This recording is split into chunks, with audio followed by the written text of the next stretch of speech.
Hello everyone, आज की इस वीडियो में हम इंग्लिश स्पीकिंग कोर्स का 21st डे यानी 21वां दिन कवर करने वाले हैं। और आज की इस वीडियो में हम पहुंच गए हैं अपने तीसरे एक्सपीडिशन यानी तीसरे अभियान में, और आज हम कुछ नया स्टार्ट करेंगे। तो तीसरे अभियान में हम आपको अंग्रेजी व्याकरण के कुछ आवश्यक पहलुओं का ज्ञान कराने जा रहे हैं। यदि आप इन्हें जान लेंगे तो आपको मोटे रूप से अंग्रेजी समझ आ जाएगी। तो आज हम कुछ व्याकरण के नए पहलुओं को जानेंगे। अगर आप इन सब चीजों को समझते हैं तो आप समझ जाएंगे, आप जान जाएंगे, तो आप ये कह पाएंगे कि आपको एक मोटे तौर पे यानी आपको ऊपर ऊपर से इंग्लिश समझ में आने लगी, यानी आप इससे आपको इंग्लिश का जो एक जिस्ट होता है वो आपको समझ आ जाएगा और आप इतना सीख लेंगे कि आप आम बोलचाल में इंग्लिश का यूज कर पाए। 21वें से 30वें दिन के इस सेट में इन विषयों पर ध्यान दिया गया है। प्रोनाउंस यानी हम 21 से 30 दिन का जो अब हम सेशन करेंगे, जो आगे की जो 10 वीडियोस आएंगी उसमें हम pronouns, prepositions, कोरिलेटिव्स,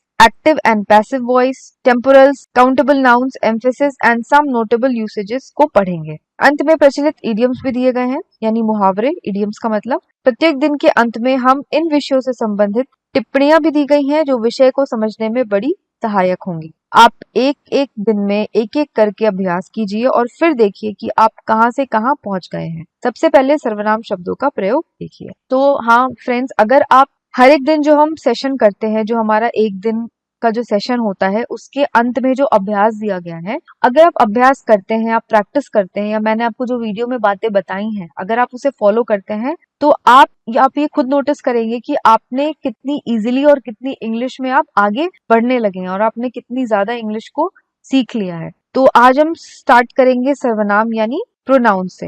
he, she, it, this, that, you, I, each, none आदि सर्वनाम शब्दों का प्रयोग ये आज हम देखेंगे। ए एंड द आर्टिकल्स का सामान्य प्रयोग। तो अब कैसे हम यूज करते हैं ये सारे। This is Hamid, that is Anju. तो जो चीज हमारे पास होती है उसके लिए हम दिस यूज करते हैं, और जो चीज हमारे से दूर होती है और हम उसको पॉइंट आउट कर रहे हैं उसके लिए हम दैट यूज करते हैं। तो जैसे फॉर एग्जाम्पल, अगर आप बेड पे बैठे हैं और आपके पास बेड पे आपके पास में बुक पड़ी है तो आप बोलोगे दिस इज माई बुक। लेकिन ऐसी कोई बुक है जो आपसे दूर है, टेबल पे बाहर रखी हुई है, उस कमरे में है लेकिन आपके पहुंच से दूर है, तो आप उसको बोलेंगे दैट इज माई बुक। तो ये डिफरेंस होता है दिस और दैट का। दिस इज हामिद यानी जो मेरे साथ खड़ा है वो हामिद है, तो मैंने कहा this is Hamid. That is Anju यानी जो मेरे से दूर खड़ी है वहां सामने वो अंजू है, तो मैंने कहा that is Anju. This is his book, that is her diary, he is a boy. अब ही यूज होता है लड़के के लिए और शी यूज होता है लड़की के लिए। She is a girl. You are a student यानी तुम एक स्टूडेंट हो, तुम छात्र हो। आई एम अ क्लर्क, मैं क्लर्क हूँ। This is an apple, that's an orange. I am an Indian यानी मैं एक भारतीय हूँ। This is the camera I need यानी यह वह कैमरा है जो मैं चाहता था। तो ये मैं कैसे बोल रही हूँ, कैमरा मेरे हाथ में है और मैं कैमरा हाथ में लेके बोल रही हूँ कि yes this is the camera I need. अगर मेरे हाथ में कैमरा नहीं होता, कैमरा स्टैंड पे रखा होता या दुकान में सामने शोकेस में रखा होता, तो मैं बोलती that is the camera I need. I have also bought the same pen, मैंने भी यही पेन खरीदा है। This is a pencil and it's mine यानी ये एक पेंसिल है और यह मेरी है। तो दिस हमने यूज किया यानी हम यह बोल रहे हैं। और अगर हम बोलते that is a pencil and that is mine, तो हम बोलते वह एक पेंसिल है और वह मेरी है। दैट इज माई गोट यानी वह मेरी बकरी है। These are my books, those are your books यानी यह बुक मेरी है, दीज का मतलब हो गया यह, दोज आर योर बुक्स यानी वह बुक तुम्हारी है। अब दीज जो है वो दिस का प्लूरल फॉर्म है, यानी दिस यूज होता है एक चीज के लिए और दीज यूज होता है एक से ज्यादा वस्तु या एक से ज्यादा पर्सन्स के लिए। वैसे ही दैट यूज होता है एक वस्तु या एक चीज के लिए, और दोज यूज होता है एक से ज्यादा चीजों के लिए। These books are mine, those books are yours यानी दीज यह पुस्तकें मेरी हैं और वह पुस्तकें तुम्हारी हैं। देखो यहाँ पे दो तरीके लिखने के, दीज आर माई बुक्स आप बोल सकते हो या फिर आप बोलते हो दीज बुक्स आर माइन। दोनों में अंतर क्या है, दीज आर माई बुक्स का मतलब हो गया ये मेरी पुस्तकें हैं, और दीज बुक्स आर माइन का मतलब हो गया यह पुस्तकें मेरी हैं। These are your notebooks, they are on the table. तो मैं बोल रही हूँ कि दीज आर योर नोटबुक्स, ये तुम्हारी नोटबुक्स हैं। They are on the table, मैं टेबल पे रखते हुए बोल रही हूँ कि they are on the table, वह मेज पर यानी मैंने उन्हें मेज पे रख दिया है। वह मेरे कंचे हैं, वे कई रंगों के हैं। Those are my marbles, they are of different colours. India is our country, we are her inhabitants. अब अवर कंट्री मानी हमारा देश है, देश के लिए हमने कंट्री यूज किया है, लेकिन वी आर हर इनहेबिटेंट्स यानी हम उसके वासी हैं। तो इंडिया जो है वो प्लूरल है, हम बोलते हैं कि भारत हमारी माता है, तो अब भारत माता है तो हमने उसके लिए हर यूज किया, हिज नहीं यूज करेंगे। Mister Sharma is your teacher, mister Sharma तुम्हारे टीचर हैं। Meeta and Neeta are sisters, their mother is a teacher. Meeta और नीता बहनें हैं, उनकी मम्मी जो है वो टीचर है। तो यहाँ पे हमने देयर यूज किया है मीता और नीता के लिए। एक से ज्यादा लोग हैं तो हम उनके लिए देयर यूज करेंगे। Each of these boys play games, यानी इन लड़कों में से हर एक खेल खेलता है। तो दीज हम जैसे मैंने बताया हम प्लूरल शब्दों के लिए यूज करते हैं, एक से ज्यादा चीजों के लिए यूज करते हैं। तो हम बता रहे हैं कि ये जितने लड़के यहाँ पे हैं इन सब लड़कों में से हर एक लड़का जो है वो खेल खेलता है। None of us went there, यानी हम में से कोई भी वहां नहीं गया। We enjoyed ourselves during the holidays, हमने छुट्टियों में बहुत मजे किए या हमें छुट्टियों के दौरान बहुत आनंद आया। Whoever is the best will get a prize, यानी जो भी इनमें से बेस्ट है, यानी जो भी इनमें से सबसे बढ़िया है उसे प्राइज मिलेगा। He is wiser than me, अब than मैंने पहले भी जब हम नाउन्स का जब डिग्री पढ़ रहे थे, सुपरलेटिव डिग्री और कंपैरेटिव डिग्री, तो हमने सीखा था than, wiser, wise, wiser, wisest, more beautiful, most beautiful, हमने तब पढ़ा था। तो वही सेम चीज हम यहाँ पे लिख रहे हैं, he is visor than me, यानी वो मुझसे ज्यादा बुद्धिमान है। हम बोलते वो सबसे ज्यादा बुद्धिमान है तो हम यूज करते he is the wisest. My hand writing is better than that of my brother, मेरी हैंड राइटिंग मेरे भाई से ज्यादा अच्छी है। तो यहाँ हमने दैट यूज किया है हैंड राइटिंग के लिए। हम ये बोल सकते थे my hand writing is better than hand writing of my brother, लेकिन हैंड राइटिंग हम दो बार यूज नहीं करते इंग्लिश लैंग्वेज में, उसकी जगह हम दैट का यूज करते हैं। What is that? That's a computer, वह क्या है? वह एक कंप्यूटर है। What are those are cassettes, वह क्या है? वह कैसेट्स हैं। सिंगुलर प्लूरल की बात है यहाँ पे। This is a box, these are its corners, अब यह एक बॉक्स है और दीज आर इट्स कॉर्नर्स, यानी ये इसके कोने हैं। तो हमने एक बॉक्स हाथ में लिया है, हम बोल रहे हैं दिस इज अ बॉक्स, यह एक बॉक्स है। अब बॉक्स के कोने, एक तो कोना होता नहीं है बॉक्स में, बॉक्स अगर स्क्वायर है तो उसके बहुत सारे कोने हैं, ऊपर में 4 कोने, नीचे में 4 कोने हैं, तो कोने एक नहीं है ज्यादा है। तो हमने यूज किया दीज आर इट्स कॉर्नर्स, यानी दीज हमने बॉक्स के लिए यूज नहीं किया है, दीज हमने यहाँ पे कॉर्नर्स के लिए यानी कोनों के लिए यूज किया है। Who is that? He is my colleague, वह कौन है? वह मेरा कलीग है। Whose notebooks is this? वह किसकी नोटबुक्स हैं? It is hers, वह उसकी है। This cow is ours, यह काव हमारी है। Those shops are theirs, वह दुकानें उनकी हैं।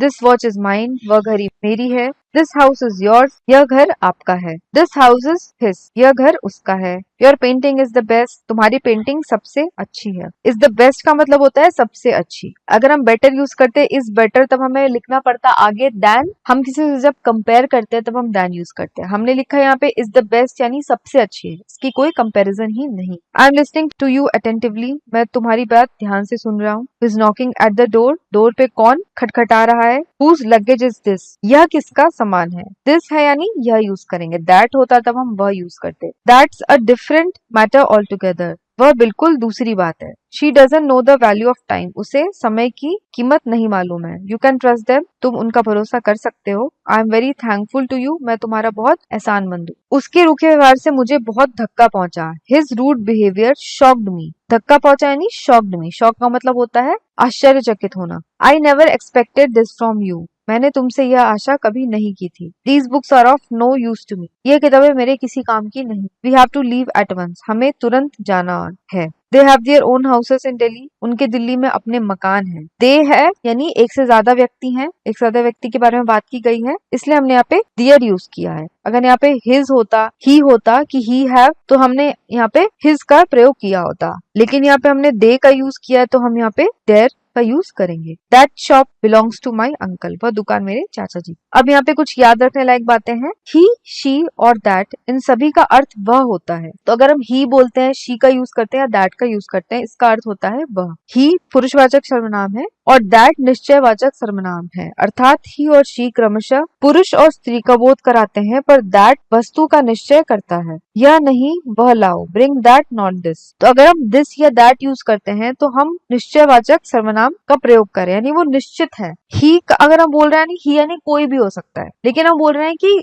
bring that not this, यानी वह लाओ यह नहीं। हमने किसी को बोला कोई वस्तु लाने, वो कोई और वस्तु ले आया, तो हम उसे ये बोलते हैं कि तुम वह लाओ, पॉइंट करके हम बोल रहे हैं तुम वह लाओ, ये मत लाओ। दिस दैट निश्चयवाचक सर्वनाम है। दीस बहुवचन रूप है, दिस का बहुवचन रूप है दीस और दैट का बहुवचन रूप है दोज।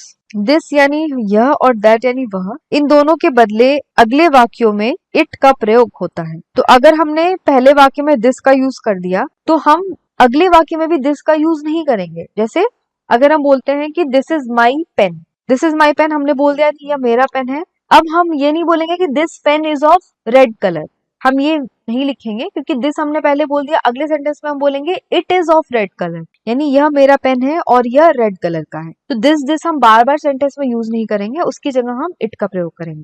दीज यानी ये, दोज यानी वे, इन दोनों के बदले अगले वाक्य में दे आता है। अब वैसे अगर हम बोलेंगे दीज आर माई पेन्स, तो अगले वाक्य में हम they are of red colour नहीं बोलेंगे, हम बोलेंगे these are of red colour.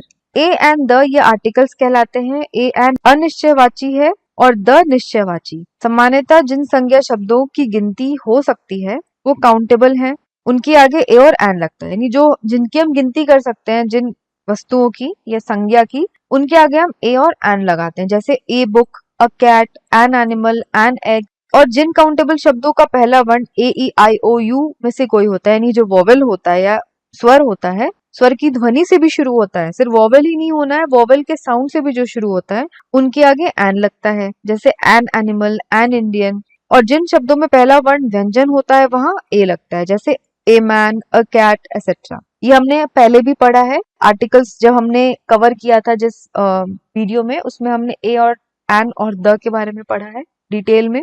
The जो है वो निश्चयवाचक आर्टिकल है, किसी व्यक्ति या वस्तु विशेष को इंगित करने के लिए प्रयोग में आता है। जैसे this is the book I need, तो द हम यूज करते हैं कोई निश्चयवाची वस्तु के लिए या संज्ञा के लिए। जैसे this is the book I need, यह वह बुक है जो मुझे चाहिए थी। हम ये नहीं बोलेंगे कि this is a book I need, हम बोलेंगे दिस इज अ बुक, यानी यह एक पुस्तक है। लेकिन अगर मैं ये बोलूं कि ये वही पुस्तक है जो मुझे चाहिए थी, तो हम इसे इंग्लिश में कैसे कहेंगे? This is the book I need, यानी यह वही पुस्तक है जो मुझे चाहिए थी, जो इसकी मुझे जरूरत थी। तो द जो है वो निश्चित शब्द के लिए, निश्चित संज्ञा के लिए प्रयोग किया जाता है। इसका आगे हम कुछ और यूज देखेंगे। This, that, these, those are called demonstrative adjectives when they are used with nouns. For example this book, that dog, those shops, these houses. जब हम किसी नाउन के आगे यूज करते हैं दिस, दैट, दोज का, यानी किसी संज्ञा के आगे जब हम यूज करते हैं, तो ये वर्ड जो है वो विशेषण का कार्य करते हैं। जैसे अगर हम बुक लिख रहे हैं, तो बुक क्या है? ये कॉमन नाउन है, ठीक है। जब हम लिखेंगे दिस बुक, तो दिस बुक का ये मतलब यह बुक, तो यहाँ पे दिस जो है वो डेमोन्स्ट्रेटिव एडजेक्टिव कहलाता है, ये हो जाता है, ये विशेषण का काम करता है। तो ऐसे जो भी शब्द आते हैं जिसमें नाउन के जस्ट पहले दिस, दैट, दीज या दोज का प्रयोग किया गया है, और आपसे पूछा जाए कि आपको डेमोन्स्ट्रेटिव एडजेक्टिव्स बताना है, तो आप इसे अंडरलाइन करोगे, ये होते हैं आपके डेमोन्स्ट्रेटिव एडजेक्टिव। जैसे this book, that pain, those houses, these cows. तो आज की इस वीडियो के साथ हमारा 21वें दिन का वीडियो यहाँ पे समाप्त होता है। आई होप कि आपको आज की वीडियो में मैंने जो भी आपको बताया प्रोनाउंस के बारे में, this, that, he, she, it के बारे में, दीज, दे के बारे में, वो आपको समझ आया होगा। अगर आपको अपनी पकड़ जो है इन चीजों में और मजबूत करनी है, तो आप और प्रैक्टिस कीजिए। आज जो हमने ये सारे सेंटेंसेस सीखे हैं, इन सेंटेंसेस को आप बोल के प्रैक्टिस कीजिए, अपने किसी फ्रेंड के साथ, अपने मम्मी के साथ, पापा के साथ, भाई बहन के साथ। जितनी ज्यादा आप प्रैक्टिस करेंगे, उतना ज्यादा आपका जो है हर एक टॉपिक पे जो आपकी पकड़ है वो मजबूत होगी, और आप उतना ज्यादा ही अच्छे से इंग्लिश लैंग्वेज का यूज कर पाएंगे। तो आज के लिए बस इतना ही। तो अगर आज की वीडियो पसंद आई हो तो लाइक बटन को जरूर दबाएं, और इस वीडियो को अपने सारे फ्रेंड्स के साथ भी जरूर शेयर करें। तो आज के लिए बस इतना ही। मैं मिलूंगी आपको अगली वीडियो के साथ, यानी 22nd डे के सेशन के साथ। तब तक के लिए take care and have a nice day. तो इसी के साथ हमारी आज की वर्कशीट यहाँ पे समाप्त होती है। तो अगर अब तक आपने चैनल को सब्सक्राइब नहीं किया है, तो आप आईसीटी चैनल के नीचे जाके चैनल को सब्सक्राइब कर लें, और सब्सक्राइब करने के साथ बेल आइकन दबाएं और ऑल सिलेक्ट करें। ऑल सिलेक्ट करने से आपको जब भी चैनल पे वीडियोस अपलोड होंगी, आपको उसका इंस्टेंट नोटिफिकेशन मिल जाएगा, और आपको वीडियो सर्च नहीं करनी पड़ेगी। और इसके साथ ही आप हमसे टेलीग्राम चैनल पे भी जुड़ सकते हैं, आईसीटी चैनल पे। टेलीग्राम चैनल पे भी वर्कशीट्स रेगुलर अपलोड होती रहती है, वहां पे जाके आप वर्कशीट को डायरेक्ट लिंक से ओपन कर सकते हैं, और साथ ही साथ आपको आंसर्स के पीडीएफ भी वहां से मिल जाएंगे। तो आज के लिए बस इतना ही। अगर आपको आज की ये वीडियो पसंद आई हो तो लाइक बटन को जरूर दबाएं, और इस वीडियो को आप अपने सारे फ्रेंड्स के साथ भी जरूर शेयर करें। मैं मिलूंगी आपको अगली वर्कशीट के साथ। तब तक के लिए take care, stay safe and have a nice day.